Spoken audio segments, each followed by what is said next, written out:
Good afternoon, everybody, and welcome to day 2 of the Africa Gas Forum, panel 3, in which we're going to be discussing the multiplying of commercial benefits of gas in Africa and in Southern Africa. My name is Prashin Reddy. I am your moderator for today's panel.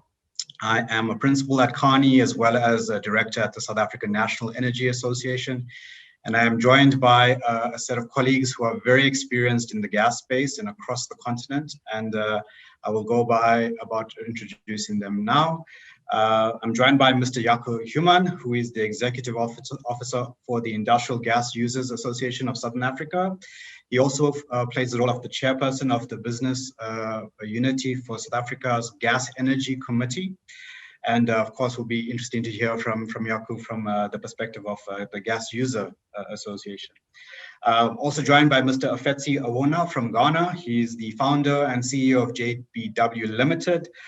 He's got more than a decade of experience of working in Africa in the energy space in Nigeria, South Africa, South Sudan, and definitely Ghana, of course, amongst others.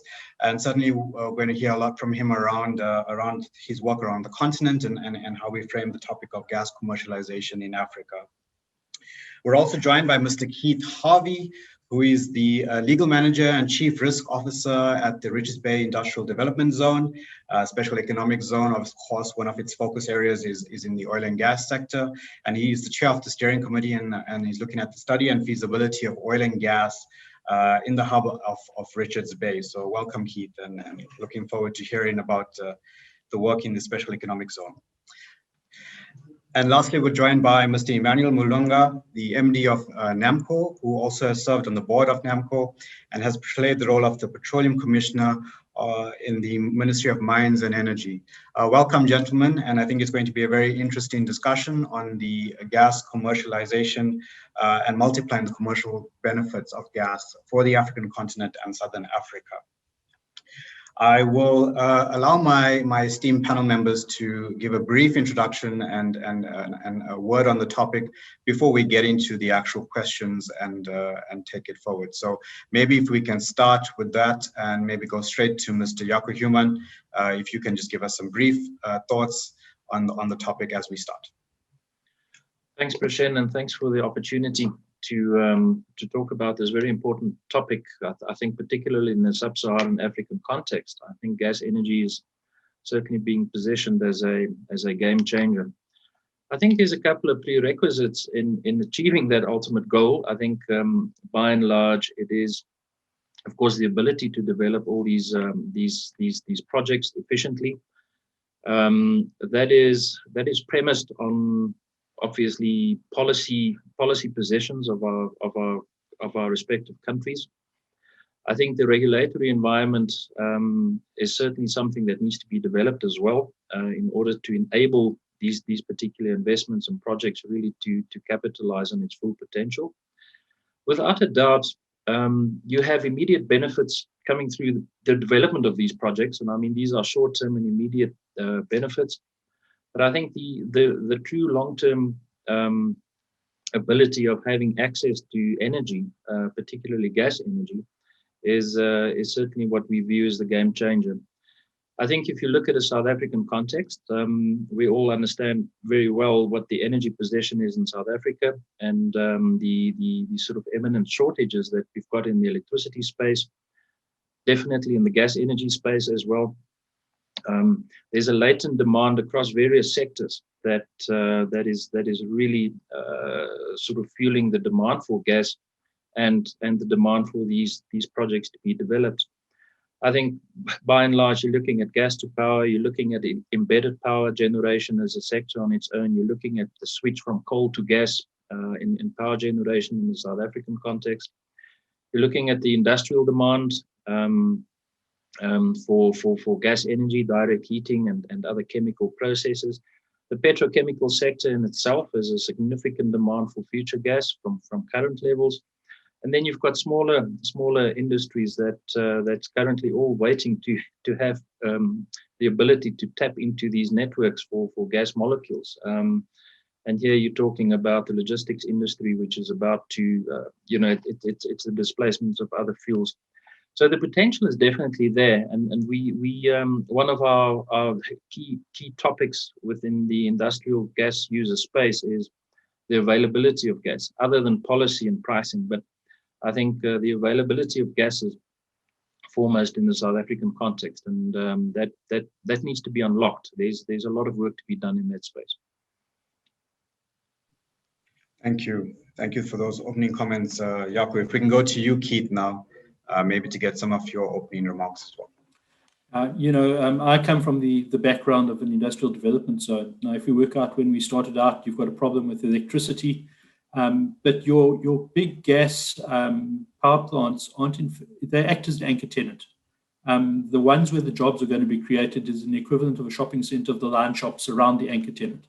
So the anchor tenant gives you the volumes that you need to bring down the price, and then everybody else is where you actually going to score all the jobs going down. Our mandate is to create jobs.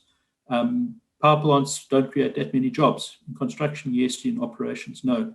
The jobs are going to be created in other areas. 600 million people in Africa don't have access to power. Every cell phone mast that is operating at the moment on diesel. Gas would be cheaper. It just brings down the cost for everybody and makes it more efficient. If you look down, we are very much in a chemicals-based zone. We've got a lot of chemical guys in us and in the zone, and we're wanting to come into the zone, and they also will make use of gas, both for heating, lighting, as well as for the downstream. I think the other key game changer, if you look at what's been happening in Britain and France and across even General Motors now, and petrol and diesel engines, we're going to take a while to move to petrol and diesel or to electric trucks. But the gas then gives you an interim fuel as a much cleaner version than petrol or diesel for the transport industry. So we see the big game changer for gas, particularly with regard to job creation and development of industries that are going to be closest to the people, is going to be in the gas market going forward. Thanks, Prashant. Thank you, Keith. And interesting points on the anchor tenant, of course, on creating a gas industry. Afetsi, over to you. And I think very interesting to bring in the sub-Saharan and African perspective, given the vast experience you've had across the continent as well. So maybe some opening remarks. Yes, thank you. So it'll be interesting to look at the opportunities each country has and what they bring to the table, because when there are problems, there are opportunities, but it all depends on the integration of all the players in the region. If we look at Botswana, for example, it has its potential CBM deposits in the Lesedi fields, which has stalled, development of it has stalled for a bit. Namibia has its offshore Kudu fields, which is looking to develop an LNG to power project. Mozambique has a lot of vast reserves. South Africa may have a bit of a deficit unless it's able to develop its Karoo Basin and tap into its full potential. If you look at the landscape, Zambia and Zimbabwe don't really, because of their positioning in the region, they don't really pose a competitive advantage. And you have Angola, but also again, because of its position and the location of its reserves, which is close to the border of Congo, it doesn't really have a strong effect when you're looking at the South African power pool, for example. So it depends on it'll be interesting to have a conversation and see the regulatory environment and the policy frameworks that could be put in place that could lead to the advantage, the prospective potential advantage that the players in this region could bring together in integration. Thank you, Afetsi. And I think a good point around integration across the various geographies and how to enable that. Maybe over now to you, Emmanuel. And Afetsi did mention some of the oil and gas reserves in Namibia. So maybe your perspective as well on the subject. Okay. Now, for me, gas is a very important energy resource, especially now that we're entering this global energy transition, because obviously it's not going to be easy to transition from fossil fuels, from petrol and diesel to strictly renewable. So gas for me is sort of a transitional energy that can be used together with renewables. So it's very important. In Southern Africa especially, and in West Africa, we have a lot of gas resources, obviously. We have a very big gas market, I think, in South Africa. So it's a matter of really pairing the gas resources that we have with the gas consumption in the region. And I think we've struggled to do that in the past, but with the fact that we still have a lot of people in Africa who do not have access to electricity. It's just baffling why we cannot really come together as African countries, sub-Saharan African countries, to make sure that we utilize the gas resources that we have, and sort of go on with our renewable energy to actually almost jump what the developed world have done in terms of the energy transition. So gas for me is very important, whether it's LNG or LPG. We have our own resources here in Namibia. We're still exploring, and we believe we will probably still find more gas than oil in Namibia. So it's a matter of really, as part of this whole Africa Union intra-regional trade, to make sure that we actually start talking to each other to unlock, especially in Mozambique, those resources that they have, and in other places, to make sure that we find a market for this gas in the region. Thank you, Emmanuel. Very key and similar remarks coming across from many of you around integration, cooperation across the region, regulation and policy probably needed to enable that. So certainly some common themes. Maybe on that point, we have a lot of gas reserves in the region, as you've all mentioned. We have a deficit in South Africa in terms of a large industrial user base and chemicals production as well that requires it.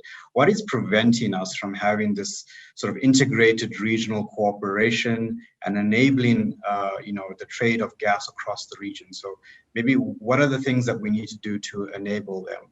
Maybe if we can start with yourself, Jaco, again, given your knowledge of the industrial sector.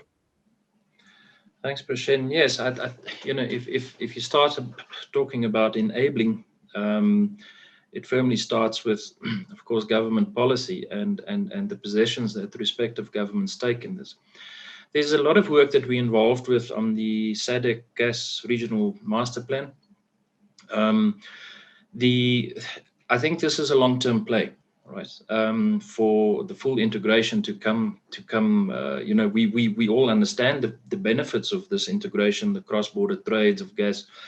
But I think the reality at the end of the day is that you're sitting with certain players in sub-Saharan Africa, which simply doesn't have a gas regulatory framework. All right. So that clearly is the starting point for many of these countries, is to start with the basic sort of regulatory framework, which is actually non-existent. I think the policy positions of these governments obviously is sort of the whole starting point of this. But we definitely see the potential around this, but we're also realistic in a sense that, to think of sub-Saharan Africa as an integrated piped gas system, I think it's a long way off. The reality is that. Of course, it brings other opportunities about. If you have progressive policies that allows the private sector to perform and do and invest in the let's call it route to market space, then definitely it will flow, and it will flow fast. So I think it's very much dependent on the progressiveness of certain governments. I can again relate to the South African context. In the South African context, you have definitely a 10-year view of government owning and operating, for example, LNG infrastructure. If you go upstream above that, of course, there's certain prospects that are at play. But again, these are 10 years plus out. The question is, how do you bridge the immediate gap between the demand and supply deficit that is a reality in the South African context?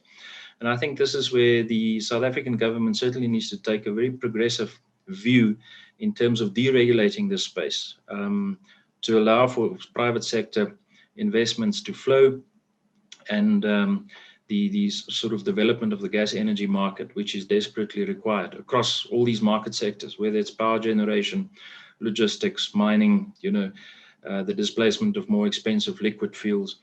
I think having these sort of progressive points of view from governments is certainly going to allow the private sector to control the investment space. Otherwise, we will sit in 10 years and we will still discuss the integration of gas in sub-Saharan Africa. Yeah, fair point, Jaco, and it's been a topic for some time already. And so we also know that the gas master plan has also been in the works for some time as well. Maybe Afetsi, given your experience, in government, stakeholder management, working across geographies and, private-public partnerships. I mean, Jaco makes a great point that the private sector's got such an important role to play. How can governments, building on Jaco's point, just enable this better? And given your experience, what have you seen work to create this collaboration between public and private sector? So in a nutshell, what works is government and private partnerships. Like Jaco said, if you leave it to the government, you sit on it for years and years before anything gets done, and then there are personal interests that come into play and all kinds of things. It never really takes off. But when you have a government and private sector sort of relationship, you form a check and balance on each other. It's in the interest of the private players to see it get done because they've invested, they put skin in the game, and they need to see return on investments quickly. And then so it helps them lock in, and is not dependent on what government of the day is in power to make things move forward or make things not move forward. So that is a public-private sector partnership is essential and it's key. But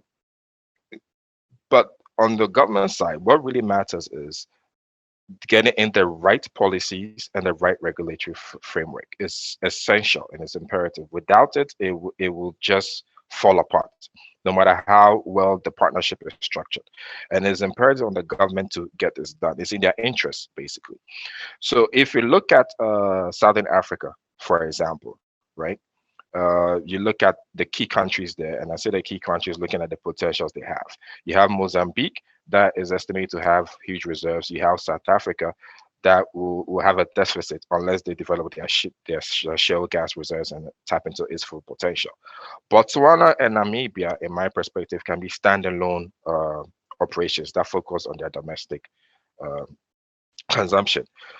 If you have Mozambique and South Africa forming a partnership, and addressing the local gas imbalances and trading in an integrated system, potentially through the gas pipeline, and they can take advantage of the huge potential export market.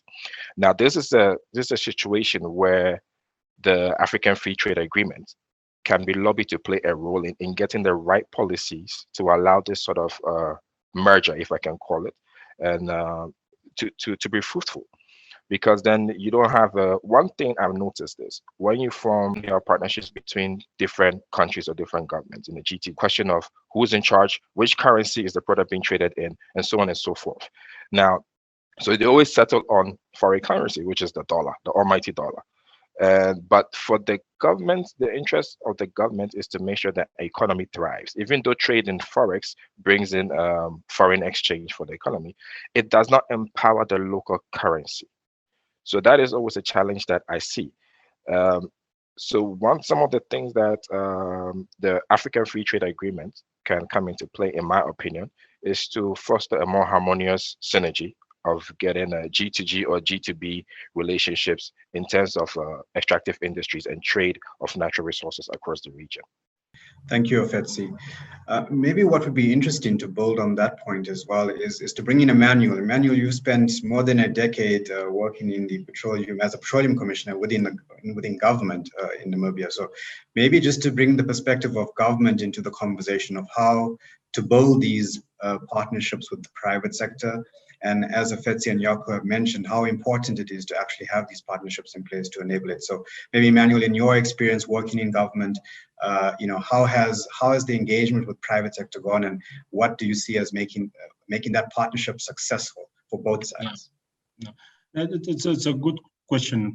And the problem with governments is by their nature, they are not business people, they're not business minded. And governments sometimes forget that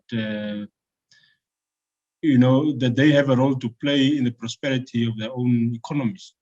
That it's not just a matter of showing your power and your political power and saying no to decisions. We basically need, I think, currently leaders that don't just look at politics alone. They actually look at the commercial, socio-economic benefit of their own communities. And unfortunately, that's been lacking. So we need governments that really think commercial, that think business, because that's the only way. Because, I mean, capital moves where it's welcomed. And if you have a government that just think that they are powerful and can take decisions, whatever decisions that they make, that might not even be in the interest of their own populace, it's a problem. So people need to wake up, people that are in government. And I think we are seeing that things are changing. I mean, some of these sort of power bases are actually falling all over the country. I think people are actually realizing that, no, man, the way these people are governing us is not in our own interest. So, and I think we will see more and more of that. And hopefully we can get leaders into power that understand basically what it takes, that one needs to take bold decisions to make sure that you have policies and laws that benefit not only your country, but that benefit Africa. It's not only about your country alone, it's about we're all one. And this whole thing of just thinking about our own countries, we need to look at the region, we need to look at Africa. And it's only once we start having that kind of mindset that I believe things will change. But I'm optimistic, and I think things will start changing, albeit slowly, but we'll get there. Thank you, Emmanuel. I'm hoping that the Continental Free Trade Agreement is going to help enable some of that integration across countries. But maybe coming over to you, Keith, I think, we spoke a lot about policy and regulation needing to be in place, but directives such as the special economic zones like the Richards Bay Industrial Development Zone is really where the rubber hits the road, between the public and the private sector getting involved and making opportunities real. So maybe from the perspective of an SEZ, do you believe it's the right philosophy? Is it working? Are we getting the types of private-public cooperation to progress these opportunities at that level? Very definitely from an investor point of view, that they are seeing the zones as something to go for, and seeing it as a place to invest. I think, Prashen, if I can get back to your original question and what is holding things up, apart from the policy, of course, it's infrastructure. The only in South Africa, your only networks you've got is a little bit around Gauteng, and then you've got Romco from Mozambique through to Secunda, and then you've got Lily Line down from Secunda down to Richards Bay and Durban. So that's effectively the only gas network you've got. So if we're going to have a sort of a networked Southern Africa or networked Africa, there's a lot of infrastructure that has to be put into the ground. The majority of governments don't have money for that sort of infrastructure. So you're going to have to go with public-private partnerships if you're going to do anything like that. Volumes, of course, also count. If you're going to be putting pipes, you've got to have the volumes to go with it. And I think you're almost in a catch-22 where people don't want to take the volumes of gas until the pipe is there, and people don't want to put the pipe in there until people have taken the volumes of gas. There is a sort of an interim, and it also deals with what the other speakers have mentioned regarding the Africa Continental Free Trade Agreement. And that, of course, is the North-South Rail Corridor and virtual pipelines where you can pump gas from between Kolwezi and the Democratic Republic of Congo and Richards Bay on a virtual pipeline. Some places in South Africa, like Kimberley, as an example, are never going to see a gas pipeline. It's just not feasible to put it there. But you certainly can put a train in and run gas there. Yes, it's much lesser volumes. You're not going to feed a power plant, but you can certainly feed the guy who's replacing diesel with much cheaper gas. You can sort out the guys, all these towers for the cell phone networks that are running diesel. You can actually utilize the railways as a virtual pipeline. So it's an interim measure. But the biggest problem you've got is we don't have in this area, in this continent, in fact, we don't have a history of the use of gas, and we therefore don't have legacy pipelines apart from the Lily Line and Romco, and then, of course, the small network that you've got in Gauteng. The rest of it, if you look at what people are speaking to us about, certainly it's mobile, it's truck, and it's with rail. to move gas around, apart from the gas that we've got at the moment. We've looked at it right from the very beginning. When we started out, and by 2010, Eskom had a moratorium on new industrial development. So we had to look at something else. So we actually piped all of our zones for gas, knowing that gas is an enabler for the smaller industrial business. And so we've been looking at that for some years already now. It's now 11 years. And we see gas as a way around the Eskom problem in the short to medium term. Thanks, Prashen. Great, thanks, Keith. I guess the infrastructure question is obviously very clear. Without the infrastructure, we're not going to be able to move the gas from where it occurs to where it's needed and consumed. So it also sounds like a very big question, and it will take many years to establish this extensive infrastructure we require. So I think, Keith, you touched on a couple of points there around interim measures and short-term measures that need to be taken. Maybe coming back to you again, Jaco, what, given the industrial hunger for gas and the potential it has, what are the interim, short-termist, or the first mover elements that have to happen for us to get this kick started? Because it's going to take us a while to build new pipelines and more. Yes. Thanks, Prashen. So I think the days of large, singular, utility-type infrastructure investments are gone.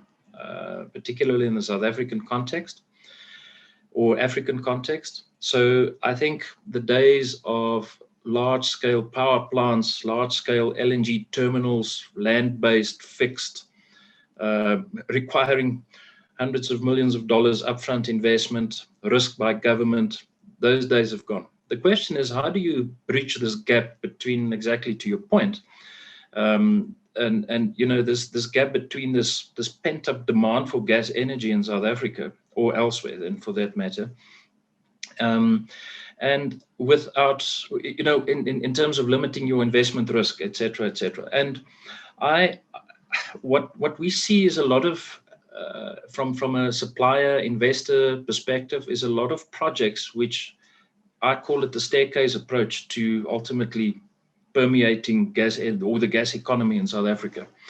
So these investments are relatively small, incremental type investments in terms of modular, even if you really think about it, that you can grow into your shoes. So it's about growing into your shoes in time. Those are the typical sort of investments and infrastructure enablers that we foresee. For example, the emergency power inquiry, the RMI-PPP, which has been well sort of communicated and talked about recently, there's a few of these developments anchored on LNG. Now, we all understand also that there is no LNG infrastructure in South Africa. The question is, how do you bridge that gap, right, without infrastructure? Technically, we've seen proposals that it is possible, it is feasible to bring in no fixed infrastructure investments or placements of assets on a modular, movable basis that could facilitate this sort of initial steps in terms of growing the gas economy. What we don't have, of course, is the port's ability to discern or actually allow for this infrastructure to take place. So we will have to see how the RMI-PPP in the South African context plays out. We don't foresee that our government, the South African government, or any other government in sub-Saharan Africa has got the ability or the appetite to invest in large-scale fixed infrastructure from now, at least for the next 10, 15 years. Private sector has to fill those boots. And again, I'm sort of going in a circular. The progressive policy position of governments need to be unpacked, and that to me is absolutely key. We will not see in the next 10, 15 years a large-scale pipeline from the northern Mozambique into South Africa. It's simply not going to happen in the next 10 years, right? But you need to anchor those investments on demand, or someone needs to underwrite the guarantees. It's not going to happen now, definitely not. So we need to find another way. And these are the small incremental investment infrastructure steps that we foresee. For example, Richards Bay is ripe for something like this. Keith is quite right. There's the infrastructure is there, the pipelines are there. You could double the capacity within the Lily if you've got an entry point into Richards Bay or Durban for that matter. So there's ways to do this, but unfortunately we stuck in this sort of regulatory space that we've seen proposals at no risk to government, no regret decisions by governments in terms of infrastructure, LNG infrastructure placements, and in South Africa, no regrets, but it's simply not happening. No, thanks, Yaku.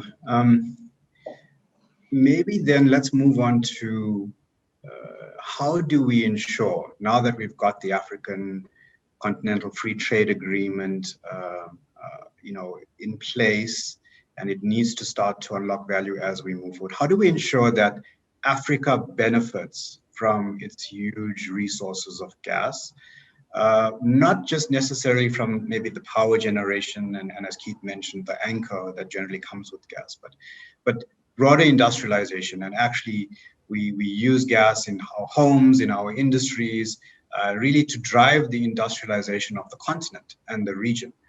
How do we make sure that happens? Because, as in the past with all other resources on the continent, we've tended to not beneficiate as much downstream and of course have become the resource base to supply other parts of the world. How do we make sure that the resource of gas is utilized, for commercial benefit for Africans and for African markets? And maybe I'm going to come to you, Afetsi, because I know you have a broad range of experience on the continent, but how do we make sure that that's the case? So the real opportunity here is on the potential of bringing gas onshore, first for energy generation, then for liquid fuels and for chemical manufacturing. Chemical companies have the most to win from the exploitation of gas in the region or on the continent. With a looming worldwide oversupply of chemical capacity, only regions with a source to low-cost feedstock can stay competitive, and the potential in the region offers that opportunity. So in terms of industrialization, gas can serve as feedstock for fertilizer and the petrochemical industry, as a source for heat or power in energy-intensive industries like your steel, ceramic tile, or cement-producing plants. In addition, gas generation also plays a critical role in enabling the buildup of renewable energy sources. Wind and solar units can experience unpredictable down periods, so there is a need for short-term generation sources that can cover the loss of output, and gas turbines with startup times of between 10 to 30 minutes are ideal to bridge that gap. Across the region, the benefit is, from my experience, what I've realized is West Africa has, if I can say this, has had a longer run in terms of the oil and gas space. Again, there's always have the issue of infrastructure. It comes back to my point on the partnership between government, public and private sector. I was reading recently that BW had increased their stake in the Namibia license from 56 to 95%. And because of this, if I can say government allowing them to increase their stake, I see it as a move of getting the project getting started after being stalled for a very long time. So sorry, Prashan, I think I deviated for your question a little bit, did I? No, I think you touched on a number of subjects. I think okay. No worries, and I think that it certainly gives us insight, of course, into the multitude of uses and for gas and gas commercialization, which is critical, and that it's beyond just power, and it can also play a role with regards to renewables, which is a very interesting concept, and where they can be complementary in the energy mix. And of course, logistics as well for long haulage and public transport. Transportation. Yeah, absolutely. I mean, we've seen Regeneron and Total make the deal as well recently to use gas for trucks and transport, and look at the N3 route as an opportunity for that. Maybe Keith, coming to you again, just around this point of the multitude of opportunities gas offers on industrialization, chemicals, fertilizers. Are we looking at it as broadly as that? And from an industrial development point of view, and do you think these are feasible, and can we really grow these and expand these sectors? Yes, Prashan, I would very definitely say so. We've got a little chemicals cluster that's developing very nicely. The big issue, of course, is at the end of the day, always it's a cost benefit issue. At the moment, there's a fertilizer plant in Richards Bay. We've spoken to them. They probably won't use gas in the short to medium term, simply because the other feedstock that they're using for their fertilizer is a little bit cheaper. So it's like everything, you look at what is cheaper and then you go with that, because the cheaper it is and the cheaper for your customer and the more competitive you are and the cheaper the customer's product is, etc., etc. So cost is going to be a factor. So we probably won't use it for fertilizer in the short term. For things like chemicals, probably. Again, we have a pipe manufacturer in PVC. There's one PVC manufacturer in the country. We might be looking at more plastics with gas going forward as well. Create this clustering effect that you're creating around products and then feeding into that, utilizing the different feedstocks. So that is some of the things we're looking at. Trucks we've been looking at for some time. I think Emmanuel mentioned trucks. Richards Bay, 1,823 trucks a day on average, coming down all the way from the Democratic Republic of Congo. So if you can convert those to gas, you're going to save money, and you're going to be cleaner. So as a interim fuel, I think gas works, and as the other contestants have said, gas has a huge advantage over solar and wind in that when the sun doesn't shine and the wind doesn't blow, you still have gas. Thank you. Thanks, Keith. Maybe Emmanuel, coming back to you around Namibia is a smaller country in the context of industrialization. So how do you see maybe cooperation across the region, maybe with the larger industrialized countries like South Africa, to sort of use gas to expand and industrialize Namibia even more, and potentially learnings from other geographies, so that Namibia itself as a country can grow and learn from the region itself? So do you see that as a potential opportunity? Is Namibia looking down that? Yeah, yes, that's for sure, Christian. You see, the problem with gas compared to oil is gas is just much more challenging to develop and to produce. As Afeti was saying, we have these gas resource of 1.3 TCF that was discovered almost 46 years ago, and up to now we have not managed to monetize it. We as NEMCOR have actually sold most of our stake to BW to sort of loosen them up to make sure that they can maybe come up with a monetization option. Because the gas is so stranded and we have a very small market, we need to start thinking differently.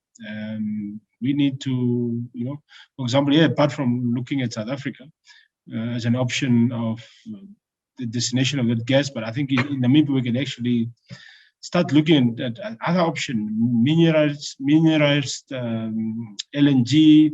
We can get LNG onto trucks, and SHA actually helped to transform the economy of Walfish Bay and indeed the entire country from maybe coal and HFO and start displacing those, even diesel with gas. So there is definitely an opportunity in there, and we are carrying out some studies here locally to try and see how we can manage that, because gas is a resource of the future, and there's plenty of gas out there in the world, and we just need to, and as part of just decreasing the carbon footprint. I mean, the gas is the way to go, and I think it's the things that we probably need to revisit more and have conversations around these topics in Namibia and Southern Africa, to make sure that we use gas as the preferred fuel instead of coal and even petrol and diesel. Thank you, Emmanuel. Maybe, Jaco, how can South Africa's extensive industrial base and experience be then leveraged into other countries? Is our industrial companies in South Africa looking to create a regional plan? I suppose it's not their role, but potentially the access to many markets as they grow, as they develop Mozambique, South Africa, Namibia, Botswana, or broader in the region. Is the South African industrial base that you represent really looking to look at it from a regional point of view, and how gas and the industrial experience can be utilized in the region? It's a complex answer to maybe a question, but it is a function of many things. I think first and foremost, you're looking at the energy intensity of some of these industries. I think fertilizer was mentioned. You were talking about the paper and pulp industry. You're talking about the chemicals industries. All these have sort of varying levels of energy intensity that is required, and of course the proximity to resources. Because remember, they are in the game of converting resources to useful products at the end of the day. I think if you look at you have to make available access to resource, convertible resource, and I'm talking here about mineral resources, could be natural resources, whatever the case may be. You then need to provide the infrastructure to enable this conversion, and this is typically access to energy, access to infrastructure, roads, markets, ports, all these things. So it certainly is a complex environment, and it talks more about the development of economics or macroeconomics over time and the building blocks thereof. In the South African context, yes, the infrastructure is relatively developed. However, we're sitting with an energy issue at the moment. Without a doubt, businesses are looking at where else could we get energy from if nothing changes in the South African context. And I think some of these large industries may consider their next sort of investment decision on where energy is available. And that may be gas-based, it may be renewable-based. Many of these industries are also on a pathway in terms of energy transition, away from carbon-based energy sources, whether it's electricity at the moment, which is largely coal in the South African context, heavy fuel oils was mentioned, and they're all part of this journey. So I think the renewable side is equally an element in this transitional period. Gas, as we know, is seen as a transitional energy.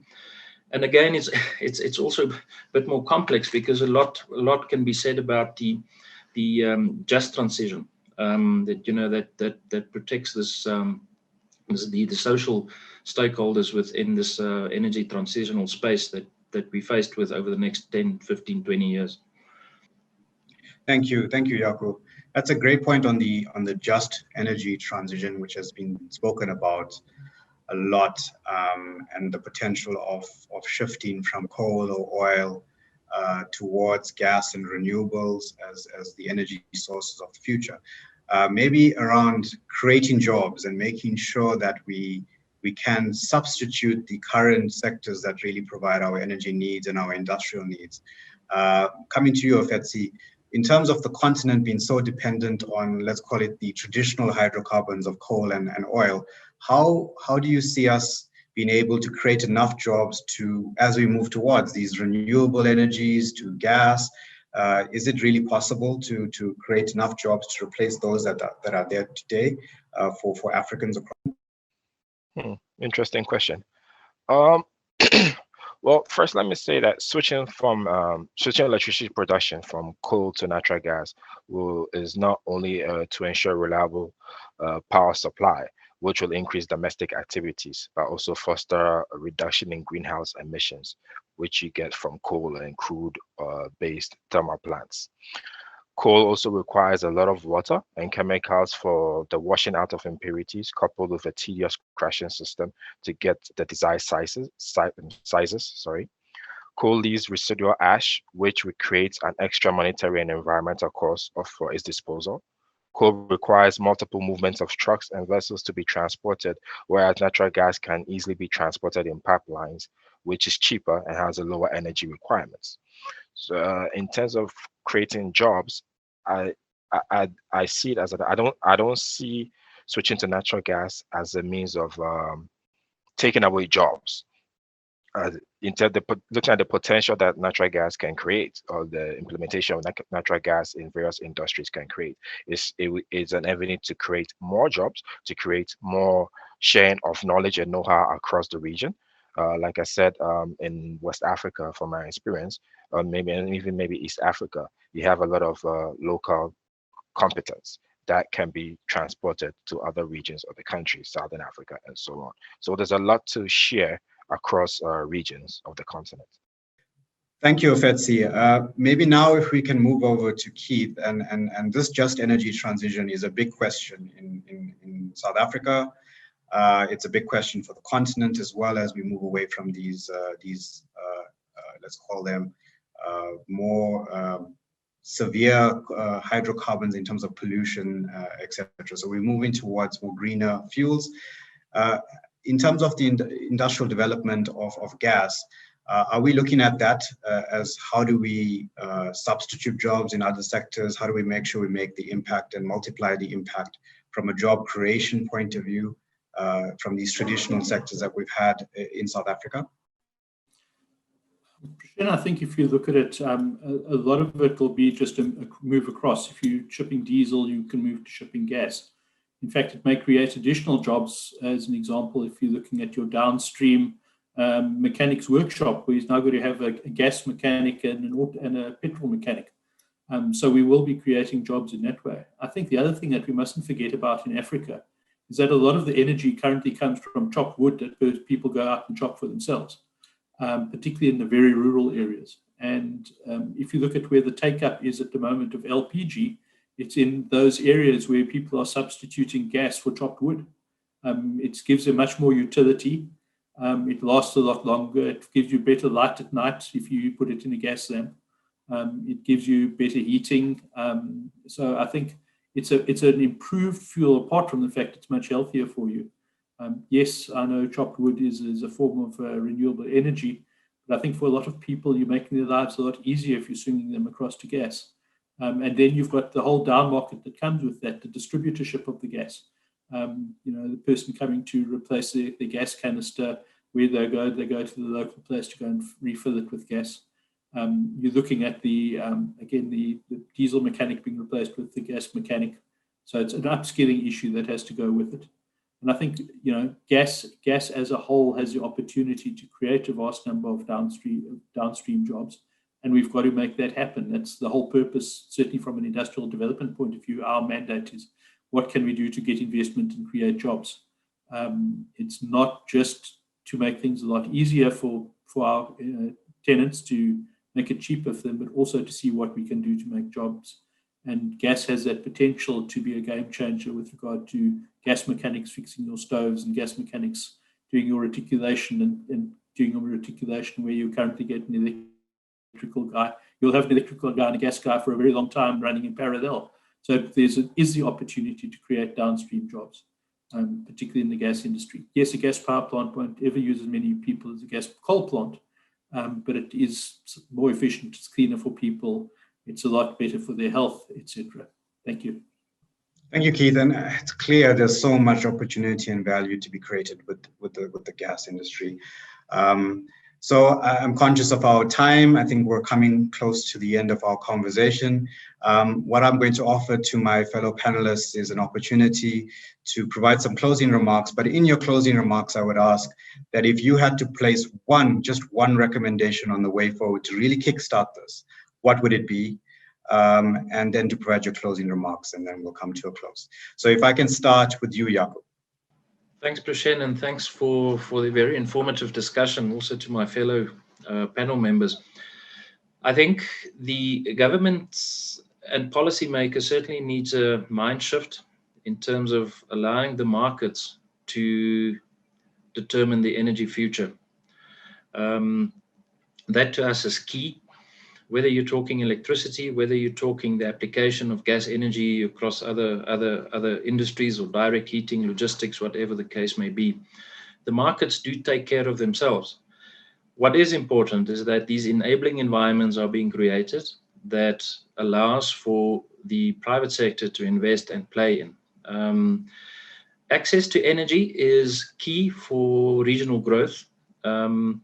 There's the just transition that we've just discussed. I do believe that having access to energy, more energy, is not a matter of a one-of-one displacement.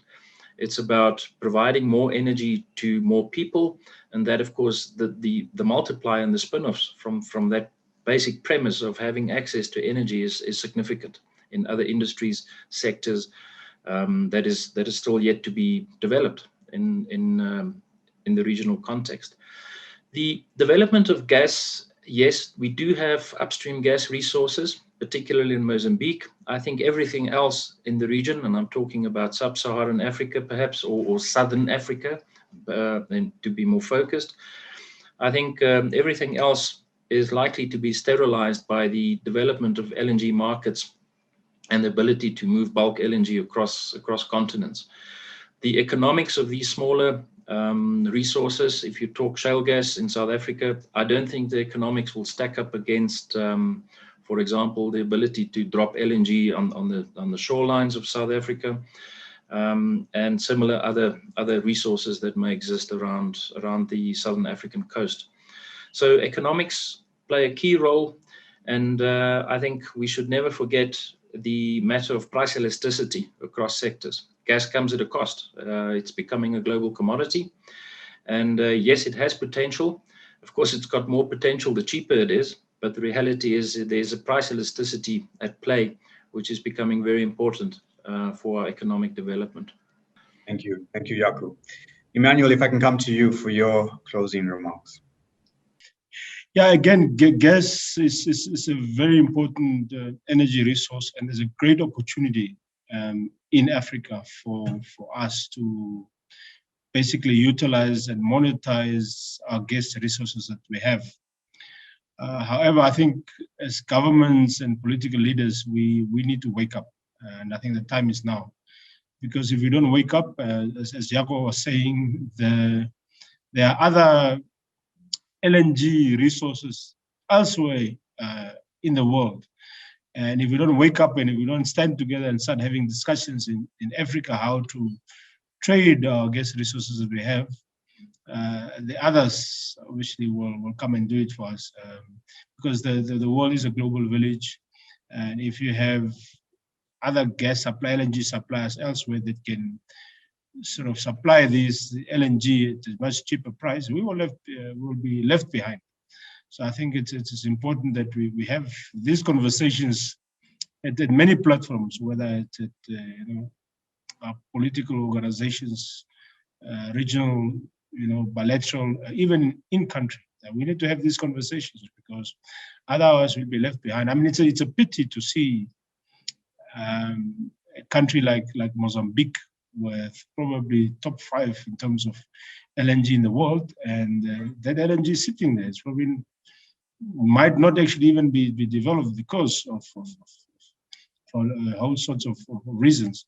So we need to wake up as Africa and start actually having these conversations among ourselves for the benefit of monetizing our own natural resources, our own LNG resources, for the benefit of our people. Thank you. Thank you, Emmanuel. Some strong words for us. Keith, on to you. Thank you, Prashen. I think the big issue there is we've got to, as the other speakers are saying, you've got to have your regulatory framework there so that the law of supply and demand can take its course. If there's a demand for gas, there will be a supply, and somebody will supply it provided that the cost is right, and someone will take it provided that the cost is right, and let that mechanism get itself to work. I think from a future point of view, if you look at where South Africa is now with regard to energy, we've got to go with gas. Solar works very well during the day. It doesn't work so well at night. It's very cheap during the day. It's priceless at night, literally. As regard to the wind, it doesn't blow all the time. Even in the windy cities, it doesn't blow all the time. So you've got to go with gas as an thing. And if you bring in your anchor tenants, and your anchor tenants come in to reduce the cost of the molecules coming in with your big power plants, reduces the cost for everybody. It's a volume issue at the end of the day. What is the cost? The higher the volume, the lower the cost per molecule. And to make this industry work and to make it work for everybody, the line shops as well as anchor tenants, we've got to make sure that we bring it in and we make it happen. So all I can say is gas, let's make it happen, full stop. Thanks, Keith. Positive message. Afetsi, over to you. Thank you. So the economies of resource holding countries can capture real benefits from developing natural gas resources. They can generate direct and indirect employment, increase GDP, increase foreign direct investments, and with exports, increase forex reserves or even strengthen their own currency. and these stem from both extraction and utilization of natural gas. However, all this could be possible with three things: the right policies from government, public-private partnerships, and and regional integration. With all these things in place, like Jacko said, the markets will take care of itself. Demand and supply will take care of itself. Infrastructure will be taken care of because it's all about the value chain. And you find players who want to plug in into that value chain, and they will find cheaper and with new technology, you find cheaper and cost-effective ways of providing the needed infrastructure to get this at play. But the three things you need from the nations right now is the right government policies and friendly regulatory framework, public-private partnerships, and regional integration. Great way to end. Thank you, Fetsi, for that. And those are good closing remarks from the panelists. Thank you to my panelists today for making the time. It's been a very interesting conversation, and it's clear that there's much potential for gas for Africa, and we really got to get this going. I open the floor to any more questions, and our panelists are, of course, ready to answer questions as well. But thank you very much.